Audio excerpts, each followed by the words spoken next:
लोकसभा चुनाव में लगातार तीसरी बार दिल्ली की सभी 7 सीटें जीतकर क्लीन स्वीप करने से उत्साहित बीजेपी ने अब अगले साल होने वाले विधानसभा चुनाव पर नजरें गड़ा दी है। दिल्ली में लोकसभा चुनाव में बुरी तरह से हारने के बाद आम आदमी पार्टी अब 2025 में होने वाले विधानसभा चुनाव में भी औंधे मुंह गिरने वाली है, क्योंकि केजरीवाल सरकार को आखिरी चोट देने के लिए बीजेपी ने कमर कस ली है। क्या है बीजेपी का प्लान स्पेशल 25 आपको बताएंगे, लेकिन उससे पहले आयन भारत को सब्सक्राइब कर लीजिए।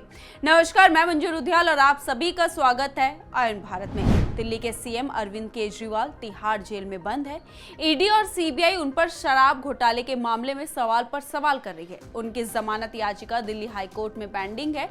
इस बीच भारतीय जनता पार्टी ने उन्हें दिल्ली की सत्ता से बाहर करने के लिए बड़ी योजना पर काम करना शुरू कर दिया है। अगले साल फरवरी में दिल्ली में विधानसभा चुनाव होने वाले हैं। 2013 में दिल्ली की सत्ता पर आम आदमी पार्टी का अधिकार हुआ। तब से लेकर अब तक दिल्ली की गद्दी पर अरविंद केजरीवाल ही काबिज है। अगर बीजेपी की बात करें तो साल 1993 के बाद से बीजेपी दिल्ली की सत्ता से दूर रही। असेंबली इलेक्शन में कोई सफलता दर्ज नहीं कर पाई, लेकिन अब बीजेपी ने दिल्ली विधानसभा चुनाव में अपने 26 साल का वनवास खत्म करने की तैयारी कर ली है। बीजेपी की रणनीति बहुत मजबूत है। दिल्ली के नेहरू स्टेडियम में बीजेपी ने कार्यकारिणी की बैठक की और बैठक की अध्यक्षता की केंद्रीय मंत्री पीयूष गोयल ने। यानी बीजेपी के स्पेशल 25 टीम की अगुवाई करेंगे मिस्टर गोयल। बैठक की खास बात यह रही कि इसमें 350 प्रमुख पदाधिकारियों के अलावा सभी बूथ अध्यक्ष भी शामिल हुए। बैठक में बूथ स्तर तक के कार्यकर्ताओं को शामिल करने का मकसद था उनको साफ साफ मैसेज देना कि एनर्जी हाई कर ले। अब वो घड़ी आने वाली है जब उन्हें अपनी संगठन के क्षमता का इस्तेमाल करना है और केंद्र सरकार के कार्यों को जनता तक पहुंचाना है। बीजेपी ने इस बार अरविंद केजरीवाल के घोटाले और भ्रष्टाचार को अपना चुनावी हथियार बनाया है। इस बार बीजेपी के जीतने के आसार तेज इसलिए भी हैं क्योंकि लोकसभा चुनाव में जीत का स्वाद चखने के लिए कांग्रेस और आम आदमी पार्टी साथ में आई, लेकिन फिर भी भाजपा ने अकेले अपने दम पर जीत हासिल कर दोनों ही पार्टियों को मुंहतोड़ जवाब दे दिया। इससे सबक लेते हुए कांग्रेस ने एक तरफा आम आदमी पार्टी से अलग होकर चुनाव लड़ने की घोषणा कर दी। अब ऐसे में भाजपा के लिए एक बहुत ही अच्छा अवसर है दिल्ली की विधानसभा चुनाव जीतने का। भाजपा नेताओं को उम्मीद है कि इस बार भ्रष्टाचार में घिरी अरविंद केजरीवाल सरकार बुरी तरह बदनाम हो चुकी है और अब जनता उसका साथ नहीं देगी। भाजपा का मानना है कि नगर निगम चुनाव में भी इसी कारण उसे मजबूत सफलता मिली थी और अब विधानसभा चुनाव में भी वो अच्छी सफलता हासिल करने में सफल रहेगी। भ्रष्टाचार के अलावा पानी के लिए तरसती दिल्ली की जनता, बारिश में तालाब बनती दिल्ली, सीएम के जेल रहते हुए आप नेताओं की मनमानी ने दिखा दिया कि केजरीवाल सरकार अपने हर मोर्चे पर फेल हो चुकी है।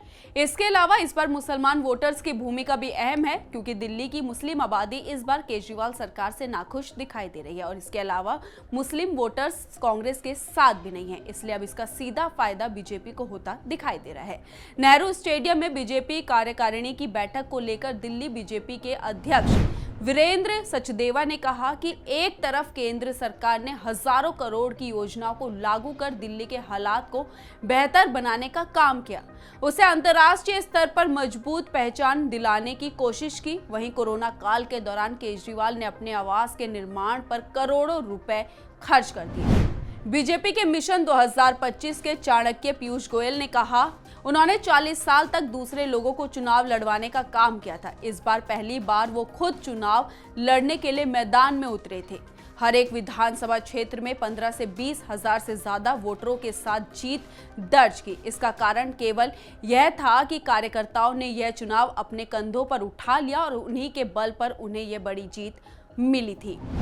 इसके अलावा भारतीय जनता पार्टी का 2025 विधानसभा चुनाव के लिए पोस्टर भी सामने आया है। इस पोस्टर में प्रधानमंत्री मोदी दिखाई दे रहे हैं और इसी के साथ मिशन दिल्ली 2025 लिखा हुआ है। पोस्टर में Bharat Mandapam, national war memorial, sky walk व राजधानी की अन्य प्रमुख इमारतें भी बनी हुई दिखाई दे रही है। राष्ट्रीय राजधानी दिल्ली में अगले साल यानी 2025 में विधानसभा चुनाव होना है। बीजेपी चाहती है कि विधानसभा चुनाव तक यह मोमेंटम बरकरार रखा जाए और विधानसभा चुनाव में भी लोकसभा चुनाव वाला प्रदर्शन पार्टी दोहराए।